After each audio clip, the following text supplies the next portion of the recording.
2024年3月31號星期日，國際機場萬豪酒店。神啊，我望到呢個圓形的小型帳幕湧流。神啊，我就想起你嘅啟示河流。神啊，你個啟示河流係湧流，逐年發生。神啊，我又想起你喺天上邊，你彰顯咗呢幾年，你彰顯咗21個圓形的彩虹圍繞美麗的太陽，即係罕見天文現象日雲，即係叫做圓紅。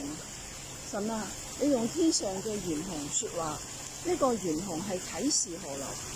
神啊，你個啟示河流係湧流，逐年發生。第7年，今年係第8年。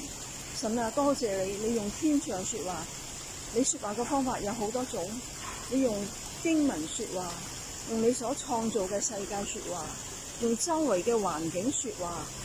呢一個圓形嘅小型帳幕，我想起神啊，你嘅啟示河流就湧流，神嘅啟示河流係湧流，係充滿咗從你天上而嚟嘅造就、安慰、勸勉，充滿咗你嘅愛、你嘅同在、你嘅指引、你嘅啟示，你嘅智慧、你嘅頌讚、你嘅指引、你嘅激勵、你嘅扶持、你嘅安慰。神啊，感謝你嘅同在。神啊，多謝你，因為你說話，你用啟示嘅河流說話，係湧流，讚美你。神啊，歸榮耀俾你。神啊，歸榮耀俾你，因為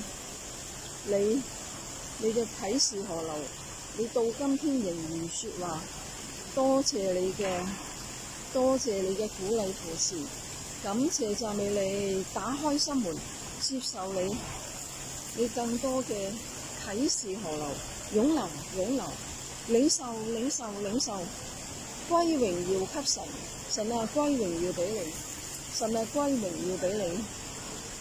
哈利路亞，哈利路亞，哈利路亞，哈利路亞，哈利路亞，哈利路亞，哈利路亞，哈利路亞，哈利路亞，哈利路亞。